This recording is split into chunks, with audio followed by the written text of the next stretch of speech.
आज के कार्यक्रम में शामिल सभी साथियों का स्वागत है।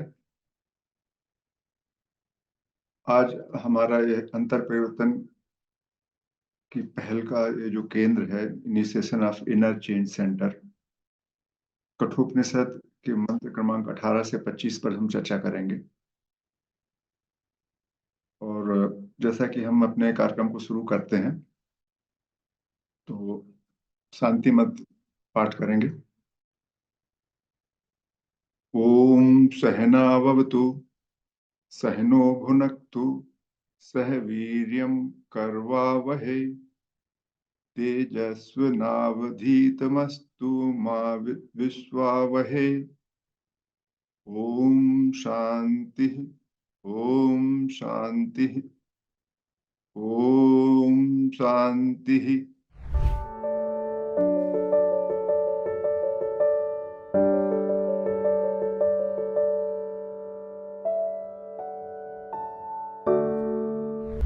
ये हमारा 18वां मंत्र है। ये जो पूरी चर्चा चल रही है, नचिकेता ने यमराज से पूछा है कि धर्म और अधर्म से परे क्या है।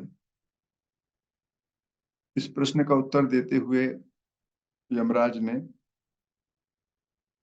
धर्म और अधर्म से परे जो वस्तु है, जिसको हम परमात्मा भी कहते हैं, आत्मा भी कहते हैं,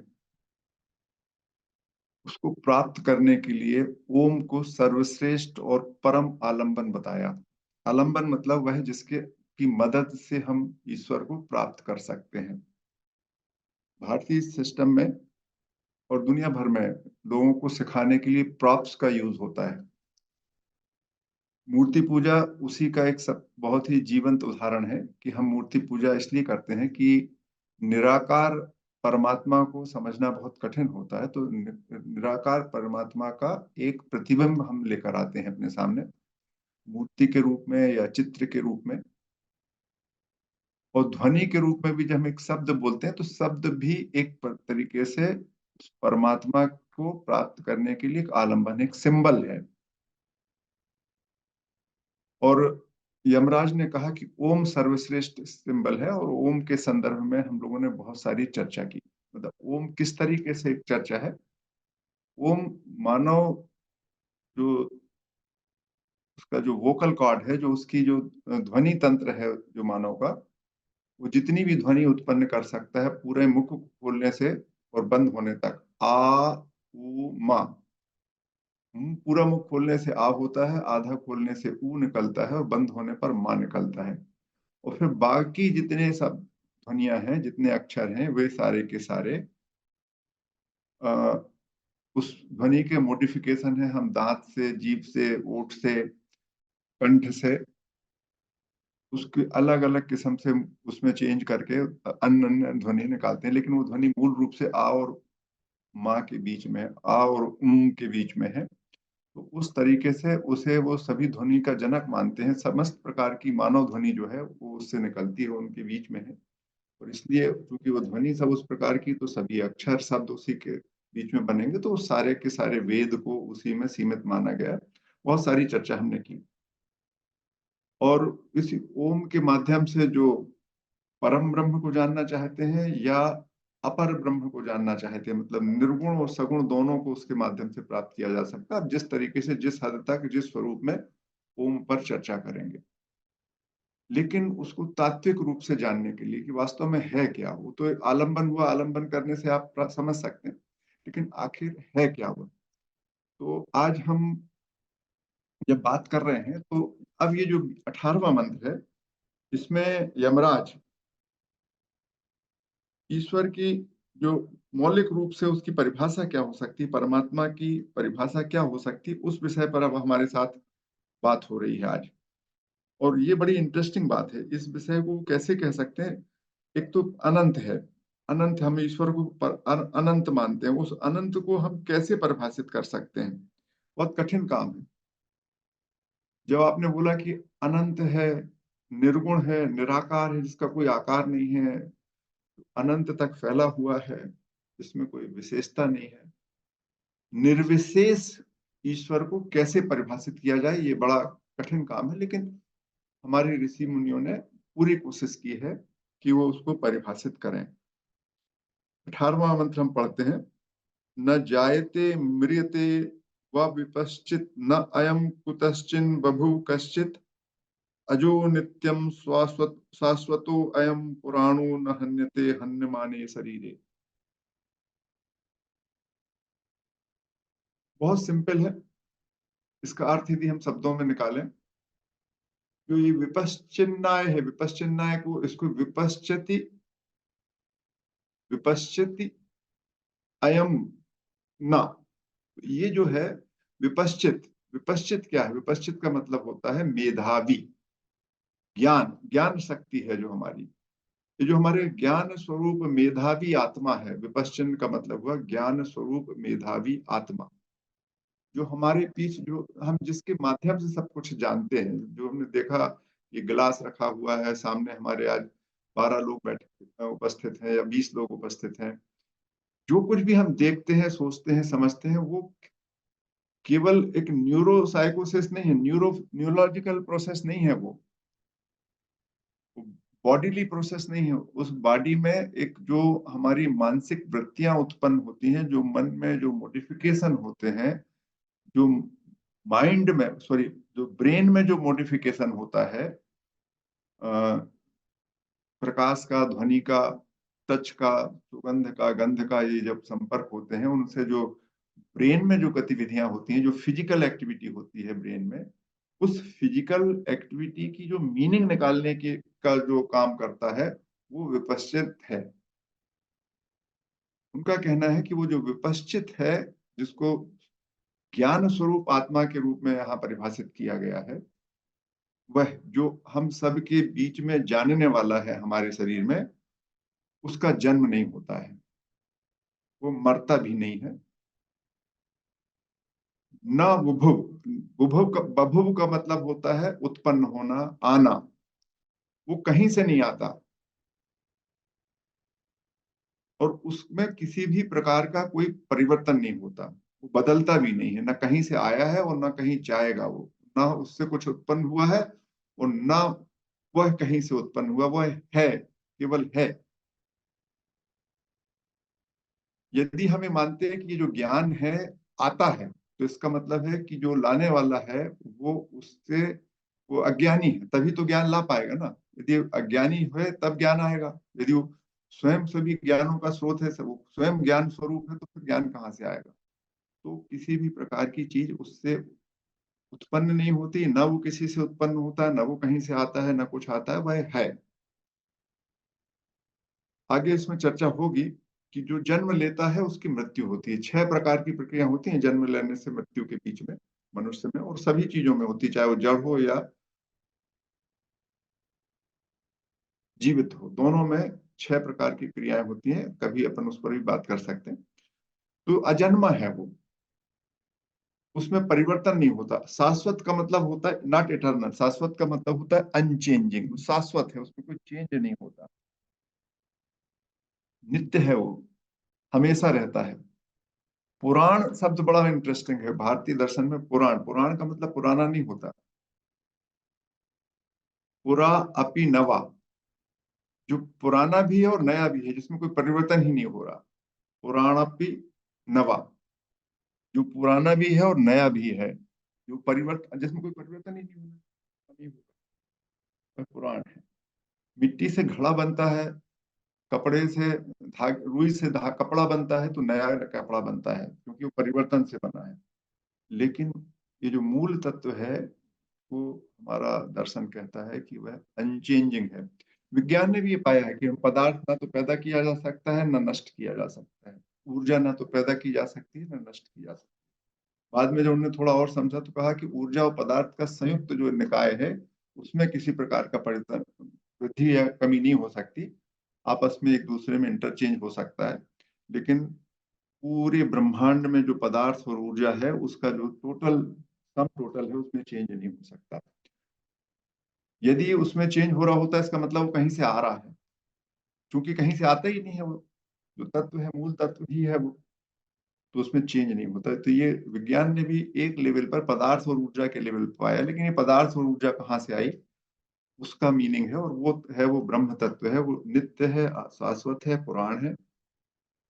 और ये बोला, जब हम इसको बात कर रहे हैं, जीव के संदर्भ में बात कर रहे हैं, मनुष्य के संदर्भ में बात कर रहे हैं, मनुष्य में ही उसका प्रकटीकरण होता है, तो उसका कहना है कि जब शरीर है हमारा, जो देह है, इसके नष्ट हो जाने पर भी वह नष्ट नहीं होता है, वो बचा रहता है। बिल्कुल जैसे आप उदाहरण के तौर पर देखें कि घर में जो बिजली बह रही है मध्य प्रदेश विद्युत मंडल के माध्यम से या नेशनल पावर कॉर्पोरेशन के ग्रिड के माध्यम से, उसमें लगे हुआ बल्ब फ्यूज हो जाता है, परंतु बिजली समाप्त नहीं होती, बिजली तो चल रही, दूसरा बल्ब लग जाएगा, फिर चमकने लगेगा। उसी तरीके का है ये पूरे पूरे ब्रह्मांड में, पूरे पूरे ब्रह्मांड में उस तत्व का समावेश है, उसकी व्याप्ति है, वो फैला हुआ है, हर कोने में ठसाठस भरा हुआ है, कहीं ऐसी जगह ही नहीं है जहां वो नहीं है। जब कभी उसके लिए ये जो भौतिक शरीर है हमारा, उसमें एक विशिष्ट प्रकार का जब संगठन बन जाता है, तो वह उसमें चमकने लगता है, उसमें महसूस होने लगता है। जब वो संगठन बिगड़ता है तो उसका महसूस होना बंद हो जाता है।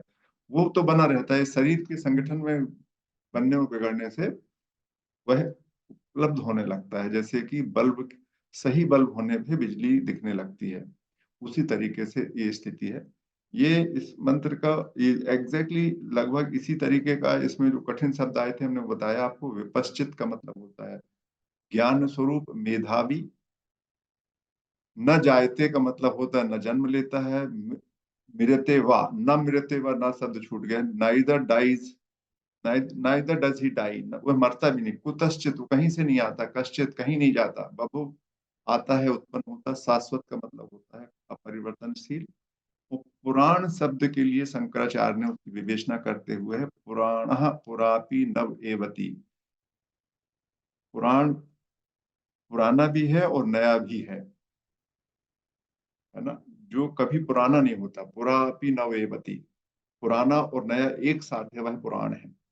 तो वह पुराण भी है। और इसका ये जो गीता में भी इसी तरीके का एक मंत्र है, अध्याय 2 में 20वां मंत्र, न जायते मृते वा कदाचिन्नाय भूत्वा भविता न वा न भूया अजो नित्यम शाश्वतो अयम पुराणो न हन्यते हन्यमाने शरीरे। इसमें देखिए, ये जो पोर्शन है ये वाला, न जायते मृते, ये है, ये पोर्शन इसमें कदाचिन के पहले वाले दो शब्द पुराने हैं, फिर कदाचिन्नाय से ये वाला हाफ ऑफ द पहला जो लाइन है आधी भिन्न है, और नीचे वाली लाइन दोनों जगह एक सी है। वास्तव में ये जो उपनिषद में जो कुछ भी कहा है, बहुत सारे जो उपनिषदों में कहा गया है, उसका सार के रूप में उसको समराइज करके भगवान व्यास ने कहा है, जो कृष्ण ने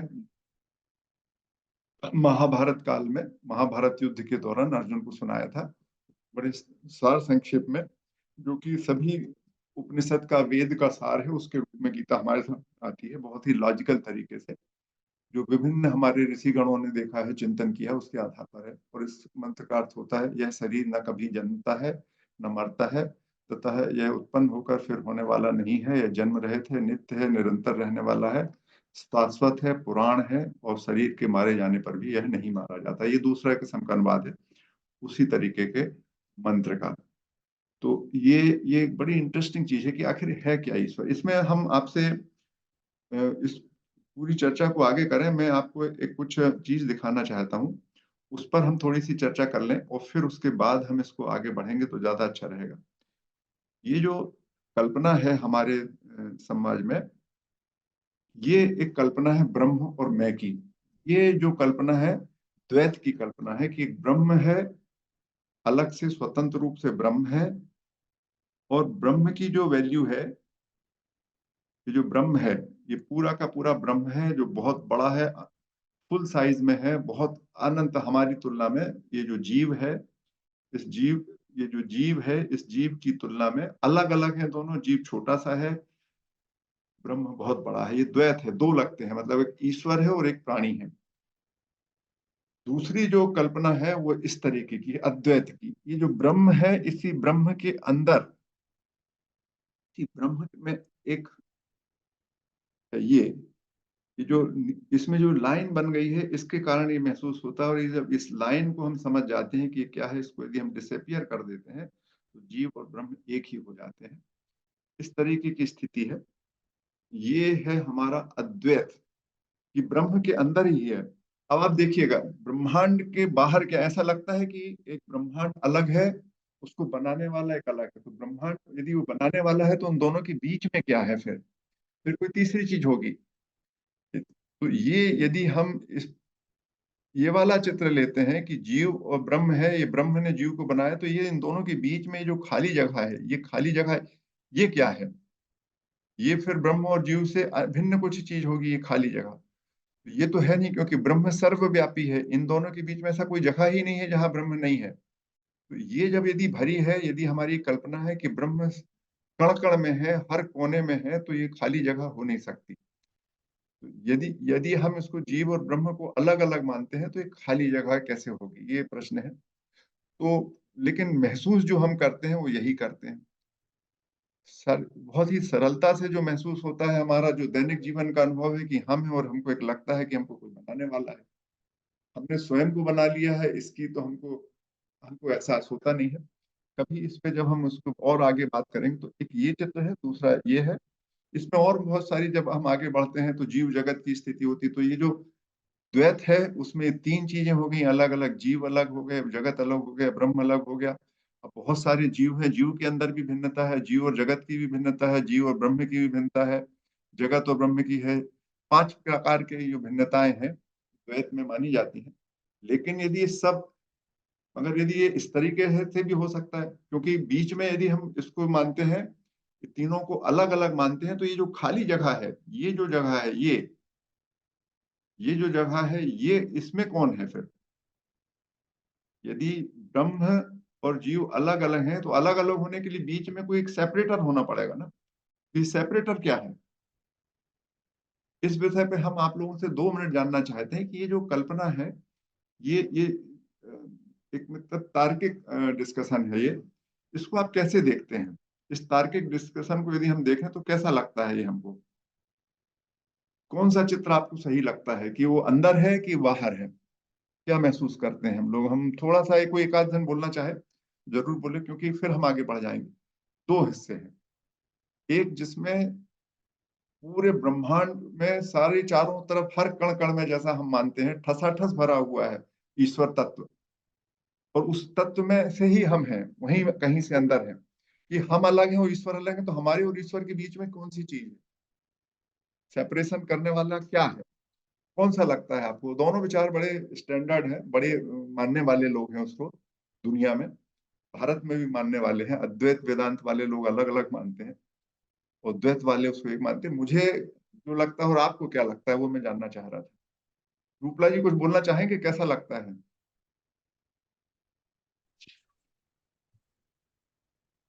उस पे अभी मैं कुछ टीका नहीं कर पाऊंगा। नहीं, है ना कैसा अभी। लगता है? टीका नहीं है ये, अपना महसूस कैसा होता है? दो चित्र हमने आपसे बात की, उन जी दो नहीं, चित्रों वो में तो कौन से? दोनों एक ही है, वो अलग अलग नहीं है। मतलब मेरा जो अपना सोच है कि ब्रह्म, मतलब मैं और ब्रह्म, वो दोनों एक ही है, वो अलग अलग नहीं है। और जैसा आपने कहा ना कि वो सर्वव्यापी है, तो वो सर्वव्यापी ही है, और ये सब चीजें अलग अलग नहीं है। जी, ये मेरा विचार है। मतलब ये वाला चित्र सही लगता है कि ये वाला लगता है? नहीं नहीं, ये वो पहले वाला, ये मतलब वाला। ये, हाँ मतलब पहले नहीं, उसके पहले वाला, कि मैं और ब्रह्म ये एक ही है। हाँ, ये वाला ना, ये वाला ये सॉरी, ये वाला तीनों सब एक ही में है। हाँ वैसे देखो, कायदे से सब एक ही में है। ब्रह्म जगत में ये सब कोई अलग अलग चीजें नहीं है। ठीक है, और किसी को लगता है ये वाला चित्र सही लगता है कि ये वाला लगता है? ये दो चित्र हैं हमारे पास। नमस्कार सर। हम्म। मुझे जो समझ में आया, ब्रह्म ने दोनों को बनाया, जगत को भी बनाया और हमें जीव को भी बनाया। हम्म। और जीव जो है जगत में रहता है, तो जगत भी ब्रह्म के में ही है और जीव भी, तो सब एक ही। मतलब ये वाला चित्र ठीक लग रहा है आपको कि जी जी, पहले ये वाला, वाला लग यस। रहा है? नहीं नहीं, वो पहले वाला। ये वाला। जी, जगत में जीव रह रहा है, जगत को भी ब्रह्म ने बनाया है और जीव को भी ब्रह्म ने बनाया।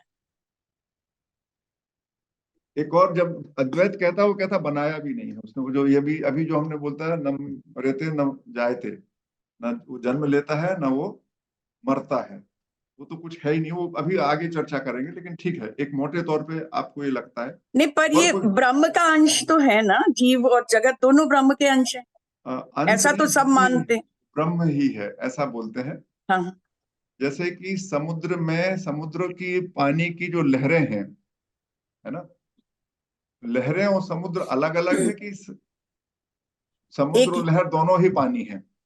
नहीं एक ही है, समुद्र में से ही लहर उठती है तो उसी में से निकल रहा हो, लहर भी समुद्र में से ही निकल, मतलब समुद्र का लहरों ही का, अंश है।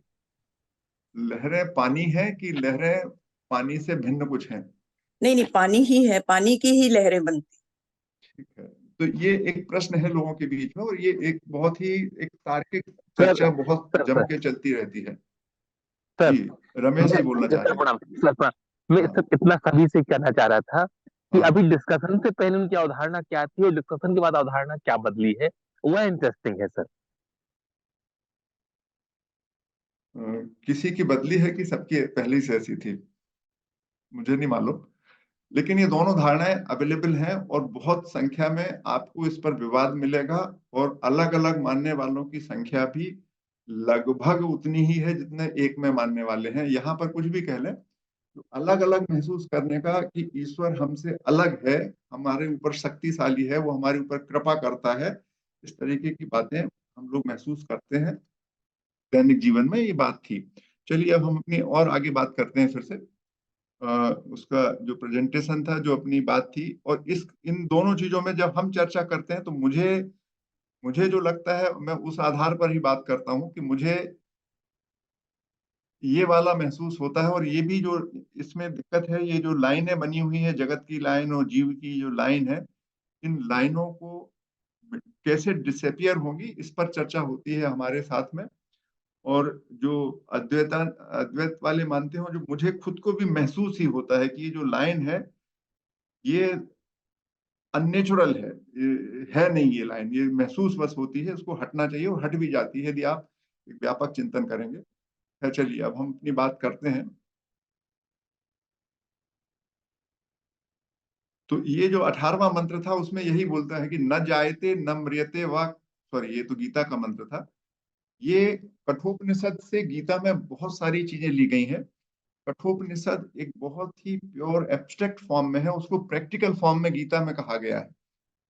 कठोपनिषद और अन्य उपनिषदों से भी और अन्य भारतीय दर्शन की बातें आई, लेकिन कठोपनिषद से बहुत ज्यादा साम्यता है। कठोपनिषद के जो संदेश हैं वो बहुत सारे उसमें हैं। तो ये जो बोलते हैं न जायते, उसका जन्म नहीं होता, जो मूल तत्व है उसका जन्म नहीं होता, वह मरता भी नहीं है। और उसको बोला है वो ज्ञान स्वरूप मेधावी आत्मा है, जो हमारे पीछे जो जानने वाला है, जो हमारे पीछे जो इंटेलिजेंस है, जो वो उसका जन्म नहीं होता।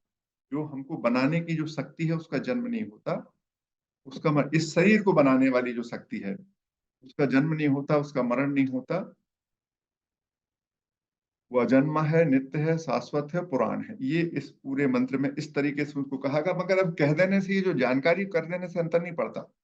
इसको महसूस करना, इसको आत्मसात कर लेना, इस बात को समझ जाना, यदि आप ऐसा समझ जाते हैं, क्योंकि हमको यदि ऐसा लगने लगे तो मृत्यु, किसी की मृत्यु होने पे हमको रोना नहीं चाहिए, अगर हम रोते हैं, परेशान होते हैं। वो जो महत्व है वो क्या है, और ये क्यों परेशान होते हैं किसी के आने जाने पर, ये सब चीजें जब यदि हमारे मन में ये धारणा है कि किसी की मृत्यु ही नहीं होती, किसी का जन्म ही नहीं होता, कोई मेरा माता नहीं है, कोई मेरा पिता नहीं है, क्योंकि जन्म नहीं हुआ तो माता पिता भी नहीं होंगे, तो फिर क्या है ये जो ये थ्योरेटिकली, या जो हमारे वेद कह रहा है, जो उपनिषद कह रहा है, वो और जो हम महसूस करते हैं दैनिक जीवन में, जिसको अनात्म जगत बोलते हैं, जो हमारा भौतिक जगत है, उसमें जो हम महसूस करते हैं और ये जो कहा जा रहा है, उसमें जो भिन्नता है, इसको हम कैसे दूर करेंगे, दिस इज द पॉइंट। जो हम आगे इसको पढ़ते पढ़ते, हम, मुझे विश्वास है कि हम लोग आगे पढ़ते पढ़ते शायद इसको समझ पाएंगे। ऐसा है ये मंत्र। अब ये जो 19वां श्लोक है, ये इस श्लोक के संदर्भ में भी वहां पर गीता में एक श्लोक है, लेकिन अभी हम उपनिषद का पढ़ेंगे। और इस उपनिषद के श्लोक में भी आत्मा के संदर्भ में जो स्वरूप है उसका, जो हमारी उत्पत्ति का कारक है, उसके संदर्भ में लिखा है, हंता चेन मन्यते हंतु हतश्चेन मन्यते हतम, हन्यता चेन मन्यते हंतुम हतश्च मन्यते हतम, उभौ तौ न विजानितो नायम हंति न हन्यते, हंता चेन मन्यते। मारने वाला यदि ये मानता है कि वह आत्मा को मारता है, मारने वाला यदि ऐसा मानता है कि वह आत्मा को मारता है, या मरने वाला ये मानता है कि वह मरता है, ये दोनों बातें जो जानता है मानता है, वो दोनों कुछ नहीं जानते आत्मा के बारे में, ये कह रहा है। They don't know about the आत्मा। ये कहते ना अयम हंति न हन्यते, ना मैं आत्मा मरती है और ना वो मारती है। ना अयम, ना अयम का मतलब होता है ना अयम, अयम का मतलब होता है ना यह हंति खत्म होती है, ना ये खत्म करती है, ना मरती है ना मारती है। ये स्वरूप हमारे ऋषियों ने देखा। हंता चेन मन्यते हंतु, मारने वाला जो सोचता है कि मैंने मारा है, और मरने वाला समझता है कि मैं मरा हूं, ये दोनों ही बातें गलत हैं। इसको ऐसा जो जानता है वह उस मूल तत्व को नहीं जानता, जो आपके पीछे जानने वाला है, जो आपको ज्ञान शक्ति उत्पन्न करता है, जो आपके शरीर में कर्म शक्ति उत्पन्न करता है, उसका जन्म नहीं होता, उसकी मृत्यु नहीं होती है। ये हमारी श्रुति, हमारे वेद ने कहा। क्या आप ऐसा महसूस कर सकते हैं? जब आप ये महसूस करने लगेंगे, जब आपका विजन इस स्तर पर पहुंच जाएगा, तब तब आपको क्या होगा वो आगे बताया जाएगा। मगर क्या हम इस स्तर पर हमारा विजन पहुंचता है, ये प्रश्न है।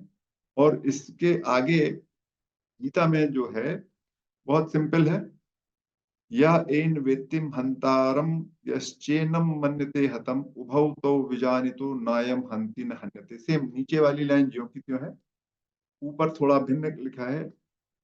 वेत्ति का मतलब सोचता, वह जो यह सोचता है, या एनम वेत्ति हंतारम, जो यह सोचता है कि आत्मा को मारा जा सकता है, या आत्मा मन्यते हतम, या जो मानता है कि यह मर सकती है, वे दोनों ही अज्ञानी हैं। जो मानता है कि आत्मा को मारा जा सकता है, या जो मानता है कि आत्मा मर सकती है, वे दोनों ही अज्ञानी हैं। वास्तव में आत्मा ना तो मरती है और ना ही उसे मारा जा सकता है। आत्मा और परमात्मा भी एक है। आत्मा और परमात्मा का वेदों में बहुत जगह और उपनिषदों में विशेष रूप से एक ही संदर्भ में उपयोग हुआ है। आत्मा और परमात्मा को अद्वैत वेदांत को पढ़ने वाले, और जो मुझे महसूस हुआ है उसमें आत्मा और परमात्मा अलग अलग महसूस नहीं किया जा सकता, वो एक ही है। वही एक कारण है जिसके आधार पर सब कुछ चीजें चलती हैं। तो ये गीता में भी वही लिखा हुआ है, और वही कथा उपनिषद में है। अगला इसके संदर्भ में अभी जब आपको उन्होंने बताया है, उसका एक स्वरूप रूप से बताया, अब लेकिन जानोगे कैसे आप? मतलब उन्होंने बोला कि उसमें कुछ नहीं है। अब एक और बात थी, ईश्वर है, निर्गुण है, सर्व विशेष रहित, विशेषताओं से भिन्न है ईश्वर। ईश्वर भिन्नताओं से विशिष्ट भिन्न है। इसमें जब इस मंत्र की शुरुआत हो रही थी, इसके पहले मैं आपको थोड़ा सा 1 मिनट गीता में ये जो शंकराचार्य ने इसकी जो इंट्रोडक्शन दिया था इस मंत्र के पूर्व, उसको मैं आपके सामने पढ़ना चाहता हूं। अन्यत्र धर्मादित्यादिना पृष्ठस्तमानो अविशेष विशेष हितस्य आलंबनत्वेव प्रकृतित्वेन च ओंकारः निर्दिष्ट अपरस्य च ब्रह्मणो मंद मध्यम प्रति प्रत्यपन्ति अर्थदानिम तस्यो ओंकार आलंबनम इस्यात्मनम साक्षात स्वरूप निर्धारणम विषया इति मुच्यते। हिंदी में उसको उन्होंने लिखा है, उपयुक्त अन्यत्र धर्माद इत्यादिना, इसमें जो शब्द है अन्यत्र धर्मादि इत्यादिना उपयुक्त अन्यत्र धर्म इत्यादि श्लोक से नचिकेता द्वारा पूछे गए सर्व विशेष रहित, ईश्वर को जो निरंकार है उसमें किसी भी प्रकार की विशेषता नहीं है, सर्व विशेष रहित आत्मा के स्वरूप को जानने के लिए, और मंद तथा मध्यम उपासक, जो मंद बुद्धि के लोग हैं या जो मध्यम श्रेणी के उपासक हैं, उनके लिए जो सगुण ब्रह्म की बात कही गई है, उन दोनों के आलंबन के रूप में ओंकार का निर्देश दिया था पिछले 3-4 मंत्रों में नचिकेता यमराज जी ने। लेकिन उसका मूल स्वरूप क्या है जिसकी बात हम कर रहे हैं, उसको बताने के लिए ये हमारा मंत्र चालू हुआ था। 18-19 हम पढ़ चुके हैं, 20वें मंत्र पर आए हैं। 20वां मंत्र भी बड़ा ही सुंदर है, और चूंकि ये उसमें विशेषता नहीं है, अब हम किसी भी, यदि हम पदार्थ में जो हमने केमिस्ट्री फिजिक्स पढ़ी है, उस केमिस्ट्री फिजिक्स में जब हम पढ़ते हैं किसी पदार्थ को, तो हम पदार्थ को पढ़ने के लिए उसके गुण धर्म पढ़ते हैं। बिना गुण धर्म के हम पदार्थ नहीं पढ़ते। पढ़ सकते हैं क्या बिना गुण धर्म के पदार्थ? ये भी एक बड़ा प्रश्न है कि क्या बिना गुण धर्म के पदार्थ पढ़ा जा सकता है? फिजिक्स केमिस्ट्री में भी जब हम किसी मैटर को पढ़ते हैं, तो मैटर क्या है? यदि हम आपसे पूछे सोडियम क्या है, तो आप सोडियम काहे में वो गुण है जिसमें जो मैटर है उसको हम कहते हैं सोडियम है, क्योंकि वो ज्वलनशील है। जैसे आप खुली हवा में रखोगे उसमें आग लग जाएगी। जो बहुत उसकी गंध है, उसका आकार है, उसका रंग है, इन चीजों को देख के हम पदार्थ को समझते हैं। और जो ईश्वर नाम का जो हमारा तत्व है, जो ईश्वर नाम की वस्तु है या ईश्वर नाम की जो कुछ भी एंटिटी है, उसमें कोई सर्व विशेष रहित है, उसमें कोई विशेषता ही नहीं है, तो फिर उसको कैसे पहचानोगे? तो ये एक बड़ी कठिन सी स्थिति है, इसलिए आप उसको समझने में कठिन होती है। लेकिन उसको भी समझाने के लिए हमारे मनीषियों ने बहुत ही सुंदर प्रयास किया है, और उस पर ये मंत्र है। इस मंत्र में सर्वव्यापी, व्यापक, जो सब जगह है, उसको समझाने की है। तो इसमें हमको कुछ विपरीत बातों को एक साथ, विपरीत गुणों को एक साथ देखना पड़ता है। Complementary properties. अणोरणीयान महतो मह्यान आत्मा आत्मस्य जंतरो निहितो ग्रहायाम अणो अणु अणोरणीयान महतो मह्यान आत्मस्य जंतरो निहतो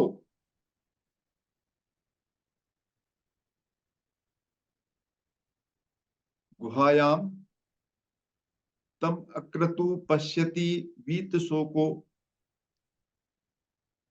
धातु प्रसादान महिमान आत्मन महात्मन महिमान महात्मन। ये जो पूरा का पूरा मंत्र है, हमने इसको कोशिश कर रहे थे कि हम इसको आपको तोड़ तोड़ कर बोलें। तो ये जो शब्द है, अणु से भी अणु,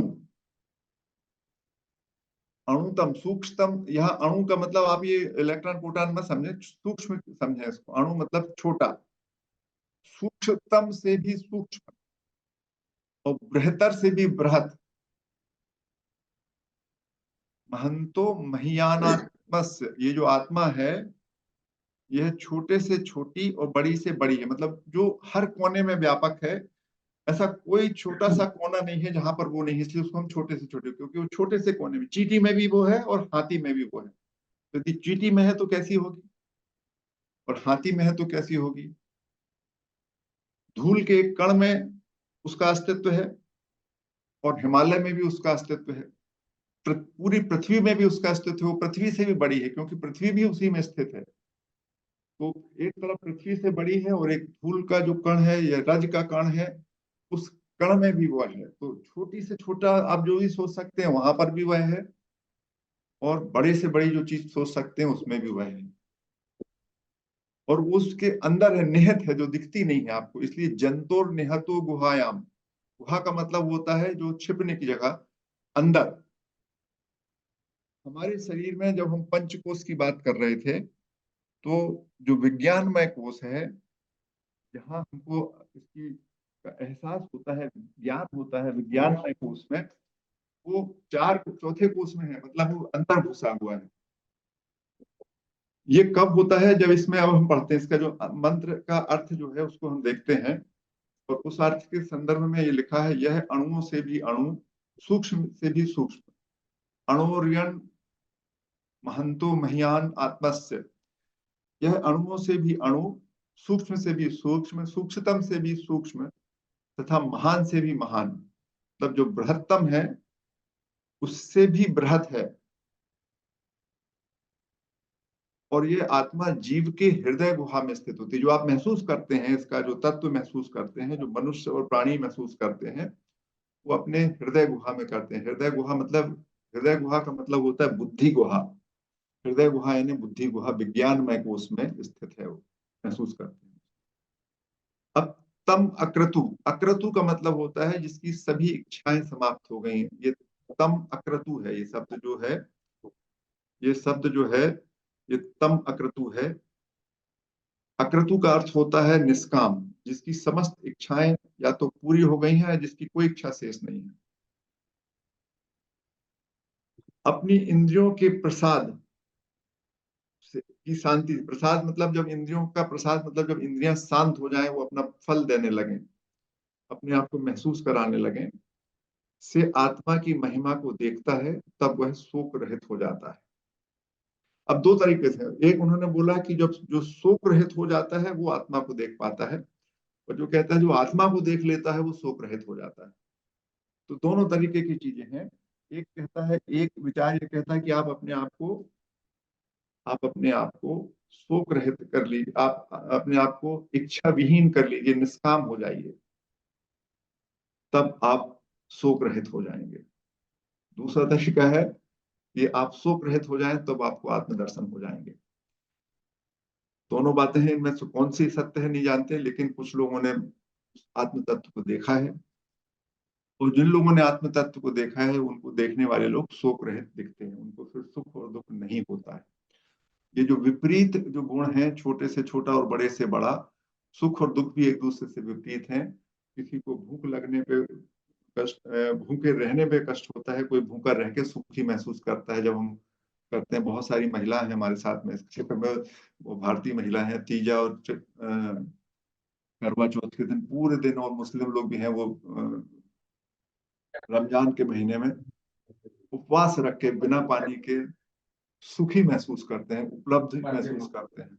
तो ये जो पूरा का पूरा है, विपरीत गुणों वाले जो हमारा स्वरूप है, विपरीत गुणों वाला है परमात्मा का, उसमें वह सूक्ष्म से सूक्ष्म है और बृहत से बृहत है, सब और है वो, इसलिए उसको परिभाषित करना बड़ा मुश्किल है। तो ये एक तरीके से उन्होंने कोशिश की, इंगित किया है कि कैसा है, उसको परिभाषित करना बहुत मुश्किल है, ऐसा नहीं। और इसलिए विज्ञान, जब विज्ञान के लोग कहते हैं, तो विज्ञान इसको पा नहीं सकता, क्योंकि विज्ञान तो चीजों को तोड़ तोड़ के सूक्ष्मता की ओर बढ़ रहा है, वो कह रहा बहुत ही सूक्ष्म है। और जब वो तोड़ते तोड़ते पहुंचा, तो अभी अब उनको जो क्वांटम फील्ड थ्योरी आ रही है, उसमें तो कह रहा है कि वो कभी कहाँ है, पूरी दुनिया में फैला, वेव पूरे संसार में फैली रहती है, पूरे ब्रह्मांड में, और उसका जब कभी कभी वो संगठित हो जाती है तो एक लोकेशन में दिखती है क्वांटम के रूप में। तो बड़ा इंटरेस्टिंग है वो। तो उसी बात को जो हमारे लोगों ने महसूस किया है, यद्यपि उन्होंने सिद्ध नहीं किया उसको, लेकिन महसूस किया था। इसी को उन्होंने, इसी तत्व को समझाने के लिए कैसे कहा, एक और बड़े इसी तत्व को समझाने के लिए कि वो ईश्वर की क्या स्वरूप है, उसको उन्होंने समझाते हुए 21वें मंत्र को लिखा है। 21वां मंत्र भी बड़ी, तो आप देखिए कितनी सुंदर अद्भुत भाषा है, इसको आप कल्पना करके देखिए। आसीनो दूरम वज्रति व्रजति, सयानो याति सर्वतः, कस्तम मदामुदम देवम मदन्यो ज्ञातुम हरति ज्ञातुमर्हति। वह बैठे हुए, आसीनो, आसीनो का मतलब होता है बैठे, बैठा बैठा वह दूर तक चला जाता है। अब वो पूरे संसार में हर कोने में तो है, तो उसको पहुंचने में क्या, उसमें बिना मूवमेंट के बैठे बैठे हुई सब जगह है एक साथ, और सोते सोते भी सब जगह है, वो सोया हुआ है क्योंकि सब जगह है, कंप्लीटली एवरीवेयर, एवरी कॉर्नर पे है। तो उसको इस तरीके से उन्होंने बोला कि बैठा बैठा स्थिर रहते हुए भी दूर तक जाता है, और हर कोने में है, चाहे वो सो रहा हो चाहे जाग रहा हो वह। मद से युक्त और मद से रहित, मदा मदम, मद और अमद। मद से युक्त, मद का अर्थ होता है हर्ष प्रसन्न और घमंड, ये सब होते हैं। एक अर्थ मद का हर्ष और प्रसन्न होना भी होता है कि आप मदमस्त है, हम कहते हैं ना मदमस्त है, हाथी इस समय मदमस्त है और पूरे जंगल को तोड़ रहा है, तो मद का मतलब प्रसन्नता भी होती है। तो मद से युक्त और मद से रहित, जिसको मद और अमद दोनों का अंतर समाप्त हो जाए जिसके लिए, उसको हम बोलते हैं आनंद स्वरूप है वो। जो आनंदातीत हो जाए, जो दूसरा आनंदातीत का मतलब जो सुख के परे हो जाए। एक एक आनंद का अर्थ हम लेते हैं सुख, और दूसरे को, दूसरा जो आनंद स्वरूप है वो सुख और दुख से परे है। ऐसे वृद्ध स्वभावधारी को उसके स्व के अलावा कौन जान सकता, मतलब उसको, वो जो स्वयं तत्व है उसके अलावा कैसे जान सकते हो। वो कहते हैं कि उसमें दोनों चीजें एक साथ हैं। तो ये थोड़ा सा डिफिकल्ट किस्म की तत्व है, तो उसको कैसे जानोगे, उसको उन्होंने परिभाषित करने की कोशिश की है। इसमें बहुत सारी अपोजिट अपोजिट टाइप की क्वालिटीज हैं, क्योंकि जब वो दोनों अपोजिट क्वालिटी मिल जाती है एक दूसरे को शून्य कर देती है, तो सारी विशेषताएं खत्म हो जाती है। भारत का जो वैशेषिक दर्शन है वो जो बहुत सारे पदार्थ मानता है, उसमें एक पदार्थ मानता है जनरलिटी। जनरलिटी मतलब सामान्यता, एक है सामान्यता, और सामान्यता जो है, और दूसरा है विशेषता, स्पेशलिटी एंड जनरलिटी। जनरलिटी, आप बताएं, बड़ा इंटरेस्टिंग डिस्कशन है जनरलिटी और स्पेशलिटी देखने का। इस पर हम 1 मिनट डिस्कशन कर सकते हैं, इस चर्चा में आ गया, बहुत अच्छा है। आप कैसे कह सकते हैं किसी भी कुर्सी को, किसी भी डिजाइन की कुर्सी बनी हो, आप उसको कुर्सी क्यों कहते हैं? चाहे वो लोहे की बनी हो, चाहे वो लाल रंग की हो, चाहे नीले रंग की हो, चाहे वो 3 पैर की हो, चाहे रिवॉल्विंग हो चाहे नॉन रिवॉल्विंग हो, किसी भी तरीके की कुर्सी हो उसको कुर्सी कैसे कहते हैं? आप सारे प्रकार की कुर्सियों को कुर्सी कैसे देखते हैं? उसमें कुर्सी क्या है, जो उसका जो कुर्सीपन है कुर्सियों का, द जनरलिटी ऑफ चेयर्स, कैसे महसूस करते हैं आप?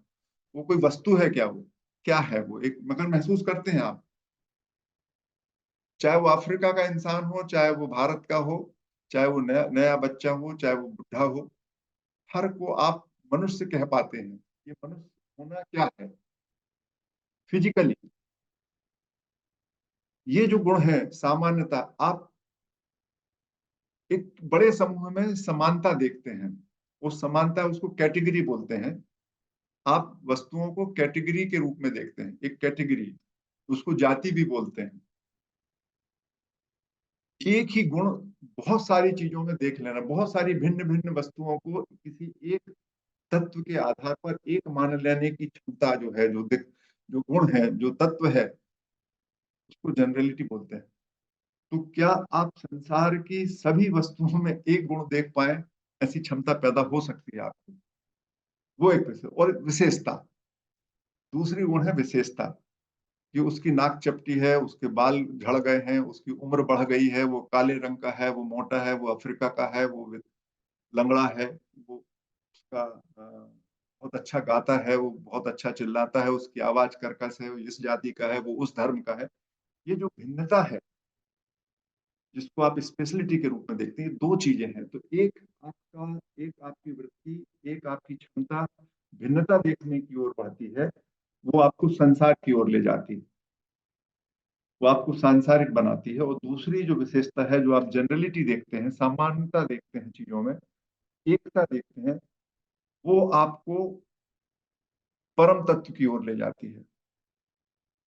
ये बड़ा इंटरेस्टिंग किस्म का फीचर है, इस पर आप कभी विचार करिएगा कि ये कैसे चलती है बात। और ये क्षमता हम में है और हम महसूस करते हैं। आप देखिए, करते हैं कि नहीं? किसी को कुछ बोलना है इस बिंदु पर, किसी का कोई कमेंट आए तो मैं सुनना चाहता हूँ इस विषय पे। ये दो गुण जो हैं, सामान्य, समानता और विशेषता देखने की हमारी क्षमता। प्रमोद चतुर्वेदी जी या सपना बोलना चाहें या कविता बोलना चाहें, कोई भी, मैं सुनना चाहूंगा। ये आपको कैसा लगता है? ये महसूस किया मैं अभी, इस बात को मैं देख रहा था, वैसे से का एक पन्ना पलट रहा था, तो वहां पे 6 या 9 कैटेगरी थी, उसमें एक समानता थी और एक विशेषता थी। द्रव्य था, एक एक एक कैटेगरी द्रव्य की थी, तो उस पर अपन कभी अलग से बात करेंगे। लेकिन समानता और विशेषता, तो सर्व विशेष रहित ईश्वर है। तो जब आप सारी विशेषताओं को त्याग दें, जब आप सारी विशेषताओं को छोड़कर मूल चीज देख सकें, विशिष्टताओं से आप मुक्त हो सकें, विशिष्टताएं जो हैं उनको समाप्त कर सकें, क्या हो सकता है? विशेषताएं समाप्त हो जाने से चीजें खत्म हो सकती हैं। ये पॉइंट था। कुछ बोलना चाहेगा कोई इसमें? राहुल? हाँ सर, मैं मतलब इसी उसमें असमंजस में था सर, जो ये एक बार आपने पोस्ट भी किया था द्वैत अद्वैत के बारे में, वो आज भी जो स्टार्टिंग की स्लाइड बताई थी, जो पिक्चर थे वो सारे, तो सर मुझे मेरा भी मैंने रिप्लाई भी किया था कि जो द्वैत है तो ऐसे त्रित चतुर्थ पंचम ऐसे सोवन भी हो सकते हैं, लेकिन अद्वैत है तो फिर वो अद्वैत ही है, मतलब तो मेरा उसी तरफ ज्यादा रुझान है सर। मैं मानता हूँ कि वो एक ही चीज है, सारी इंटीग्रल पार्ट है मानता हम हूं, सब नहीं उसी देखता के। हूं। मानना एक बड़ी समस्या है, मानना तो जानकारी है, नहीं सर, क्या देखता आप भी हूँ उसको? मैं, बिल्कुल अपने आप को अलग नहीं समझता हूँ उससे। अपने आप को क्या, मैं मतलब किसी को भी अलग नहीं समझता हूँ, चाहे वो कुत्ता हो बिल्ली हो मैं हूँ, मुझे ऐसा लगता है कि सब उसी के इंटीग्रल पार्ट हैं, और सब ऐसा बिल्कुल डिस्टिंक्ट से नहीं समझता हूँ सर, मतलब। बहुत बढ़िया, बहुत अच्छा। और कोई कुछ कहना चाहता है इसमें? समानता देखना और विशेषता देखना, क्या समानता देखने की प्रवृत्ति को, क्षमता को हम परम सीमा तक ले जा सकते हैं, जहाँ सब चीजों सर में मुझे एकता दिखने लगे? जैसे अभी हम सब चीजों में, जैसे हम देखते हैं पेन है, चेयर है, हम टेबल को चेयर नहीं बोलते कभी। कितनी भी अलग अलग डिजाइन की कुर्सी हुई, उसको कुर्सी ही बोलेंगे, और चेयर और टेबल को टेबल ही बोलेंगे। तो ये कुर्सी और टेबल में जो जो कुर्सी की समानता है, चेयर की जो सिमिलरिटी है, जनरलिटी है, और जो टेबल की जनरलिटी है, वो क्या है? तो आप कैसे डिसाइड कर लेते हैं कि ये टेबल है?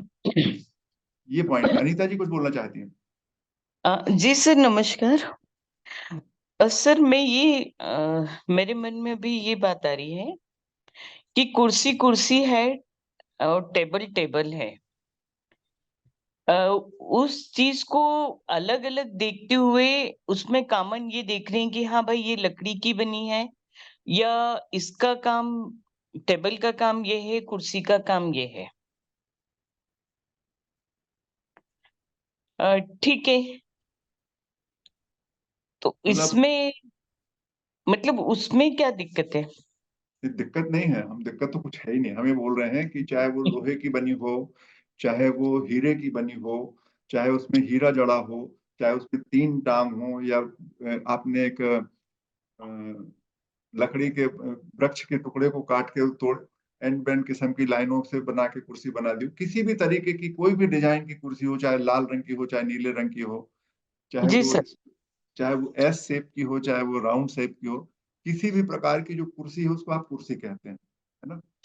और जी सर। टेबल किसी भी तरीके की, चार पैर की हो, दो पैर की हो, तीन पैर की हो, सिंगल पैर की हो, कुछ भी हो, मतलब पैर के हिसाब से नहीं डिसाइड कर सकते। कई तरीके से आपकी टेबल जो है बनती है, लेकिन सभी प्रकार की टेबलों को आप टेबल कहते हैं। और ऐसा भी नहीं है कि आप टेबल पे बैठ नहीं सकते, टेबल पे भी बैठ जाते हैं, लेकिन टेबल को टेबल कहते हैं, कुर्सी को कुर्सी कहते हैं। ये जो तत्व है, जो उसको कुर्सी कहलाता है, जो उसको टेबल कहलाता है, जो मतलब आप गले में जो माला है और हाथ की जो कंगन है, दोनों को आप अलग अलग महसूस कर पाते हैं। भले उनकी हजारों किस्म की डिजाइन हो, हजारों लाखों किस्म की डिजाइन की चेनों को आप चेन ही बोलते हैं। ये जो समानता है, ये जो आपकी है, ये आपके देखने का एक बड़ा विशिष्ट गुण है। कभी इस पे भी बात करेंगे हम लोग। जब इसके वैशेषिक दर्शन पर आप इस पे चर्चा करें तो बहुत अच्छी बात होती है, और ये वेद को मानता है, इसलिए इस पे चर्चा बहुत अच्छी होती है। ये जो आप जो लोगों को देखते हैं ना, एक लौकिकता होती है, एक अलौकिक दर्शन। ये अलौकिकता है समानता को देखना, ये एक अलौकिक दृश्य है आपके दिमाग का, अलौकिक क्षमता है ये। सामान्यता आंखों से देख के नहीं समझ में आती, वो आंखों से दृश्य नहीं होती कुर्सी। कुर्सी को कुर्सी बोलने का, सभी प्रकार की कुर्सियों को कुर्सी बोलने का जो आपका एहसास है, जो ज्ञान है, वो अलौकिक ज्ञान है। उसको आप परिभाषित नहीं कर सकते। आप कह बस सकते हैं कि दो कुर्सियां हैं, ये दोनों कुर्सियां क्यों हैं उसको समझाना थोड़ा कठिन काम होता है कि आपने इसको कुर्सी क्यों बोला और उसको क्यों नहीं बोला। आप सोचिएगा कभी इस पर। हाँ, जी सर, मैं यहाँ पर मेरा दूसरा अ, ये है कि जैसा आपने कहा कि हम एक समानता देखने की तरफ जब हमारा दृष्टिकोण बढ़ता है, तो हम परम तत्व के निकट पहुंचते हैं। हम्म। तो ये समान देखने की क्षमता किस तरह विकसित कर सकते हैं? इसका कोई फार्मूला नहीं है, आपको विकसित करना है। इसको एक संकेत है कि समानता देखने की हमें क्षमता है, इसको हम कैसे बढ़ाएं ये आप जानिए।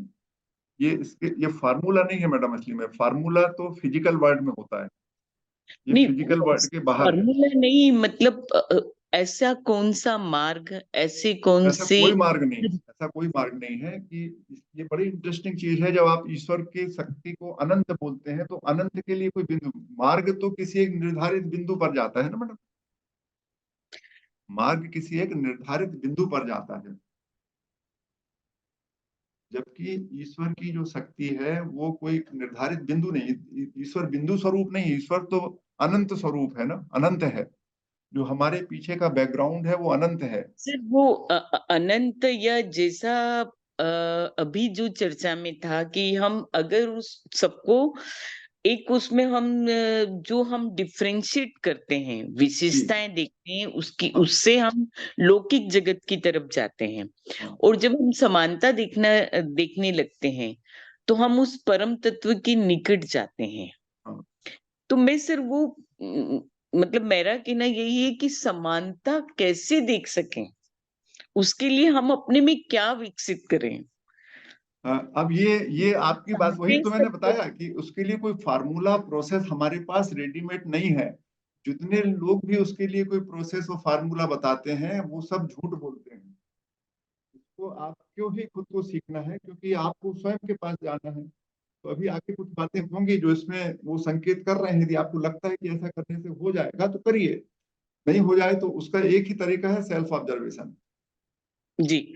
आप स्वयं को अ, देखिए, वही एक तरीका महसूस होता है। और सेल्फ ऑब्जर्वेशन क्या है, बड़ा कठिन है उसको समझाना, है ना, कि जी ऐसे सेल्फ ऑब्जर्वेशन हो जाता है। आप करते रहिए, नहीं वो समझ में आता है। तो यू ऑब्जर्व योर सेल्फ, यही एक लगता है। और वो कैसे होता है, उसके बाद ऑब्जर्वेशन से कैसे आपको समानता दिखने लगती है नहीं मालूम ना।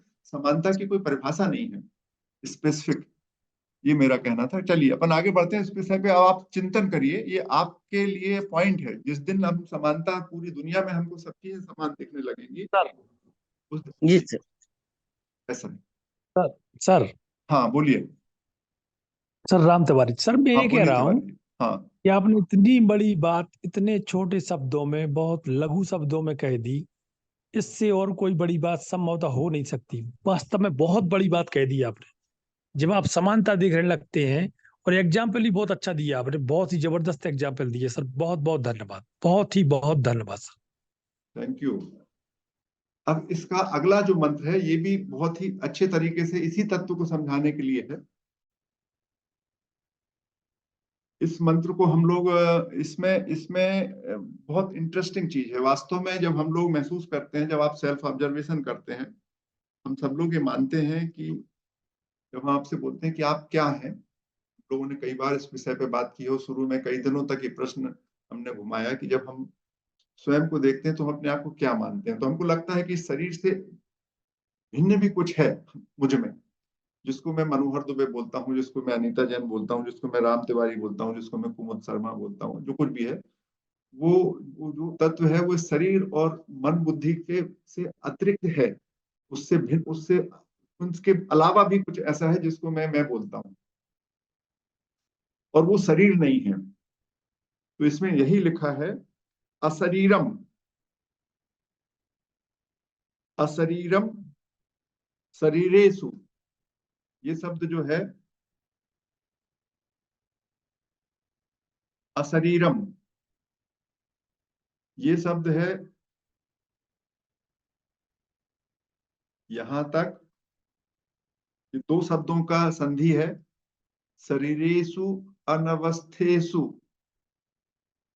शरीरेषु अनवस्थेषु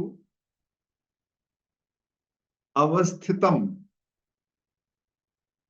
शरीर में स्थित, स्थिर, शरीर में स्थिर अशरीर। और शरीर कैसा है? अस्थिर है। शरीरों में अशरीरी तथा अनित्यों में नित्य स्वरूप, महानतम विभु विभुमात्मानम मत्वा धीरो न सोचती। जो शरीर में, शरीर जो है अस्थिर है, नासवान है, उसमें जो नित्य तत्व है, जो अशरीरी तत्व है, जिसको आप रोज महसूस करते हो, जब भी आप आंख बंद करके महसूस करते हो, आप कहते हो कि मेरे पास शरीर और मन बुद्धि से, बॉडी माइंड इंटेलिजेंस कॉम्प्लेक्स के अलावा भी कुछ है। या हम सबका एहसास है, जो कम से कम यहाँ पर जिन लोगों ने सेल्फ ऑब्जर्वेशन किया है थोड़ी देर बैठ के, अभी भी आप मौन करके बैठेंगे, उसका बहुत सिंपल सा उदाहरण, जैसे ही किसी की मृत्यु होती है, जब भी उसमें वो तत्व समाप्त हो जाता है, तो कहते हैं dead body of Manohar Dubey. कोई आप फिर मुझसे, फिर आप मेरे उस मृत शरीर से मिलने नहीं आएगा, कोई उसको फेंकने ही आएगा। तो वो शरीरों में जो अशरीरी है, विच इज नॉन फिजिकल, जो परमानेंट है, अब परमानेंट है कि नहीं मालूम, लेकिन हमारे वेद और हमारे जो ऋषि इसमें कह रहे हैं जो परमानेंट है इम्परमानेंट बॉडी में, उस महिमामय को महानतम विभवात्मानम मत्वा, जानकर, उस महिमामय सर्वव्यापी को जानकर, आत्मा को जो जान लाता है, मत्वा मतलब साक्षात कर लेता है, वह धीर व्यक्ति, वह ज्ञानी व्यक्ति फिर शोक नहीं करता।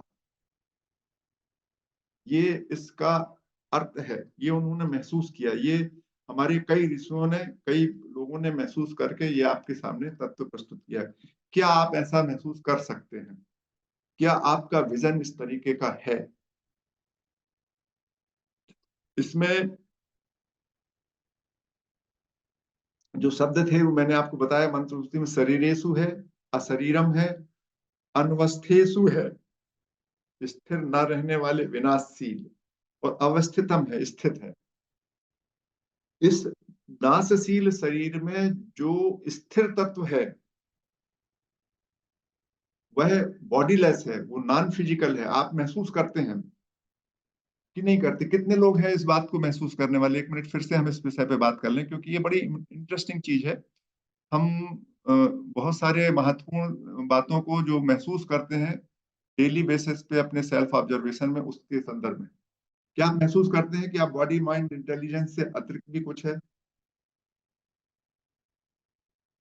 ऐसा कोई व्यक्ति है जो महसूस अपने आप को बॉडी माइंड इंटेलिजेंस से के अतिरिक्त कुछ नहीं मानता है? हम में से, क्योंकि ऐसे दार्शनिक हैं जिन्होंने बोला कि it is only body mind intelligence, nothing more than that, and this intelligence is due to body. Sir Kavita. हाँ कविता बोलिए। सर मुझे लगता है कि कुछ तो है, इन सब हाँ चीजों से अलग कुछ है। कुछ है, जी। बहुत अच्छी बात है। हम सबको लगता है, मेरे ख्याल से आप 5 मिनट बैठेंगे तो आपको, हर किसी को महसूस जाए, आंख बंद करके बैठिए, आपको समझ में आता है कि कुछ है। आपको एक इसका उदाहरण देते हैं लोग, कि आपको एक डार्क कमरे में काला कंबल उठा के, चारों तरफ से दरवाजा बंद करके कोई आपसे पूछे कि मनोहर दुबे है क्या, तो आप बोलेंगे हाँ मैं हूं। न मुझे आंख से दिख रहा है, न मेरे में हाथ चल रहा है, लेकिन उसके बाद भी मैं बोलता हूँ कि हाँ मैं हूँ। किस चीज से बोलता हूँ? मतलब पांचों इंद्रियां जो हैं हमारी, जो हमको ज्ञान देने में सहायक हैं, उन पांचों की गतिविधि बंद होने के बाद भी मैं कहता हूँ कि हाँ मैं हूँ कमरे में। वो जो कहने वाली शक्ति है, वो है ना कुछ, उसके संदर्भ में ये बात कही जा रही है इस मंत्र में। आप सभी इसको महसूस करिए, बहुत सिंपल तरीके से हम आपसे बात कर रहे हैं। ये बहुत ही इंटरेस्टिंग है, ये पूरा का पूरा सोच। और ये कितने अच्छे शब्दों में, कितने सरल शब्दों में उन्होंने कहा है।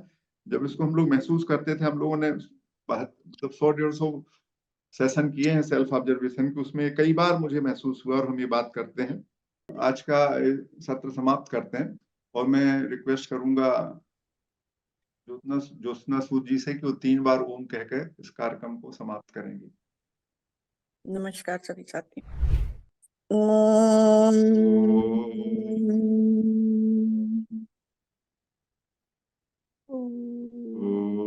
ओम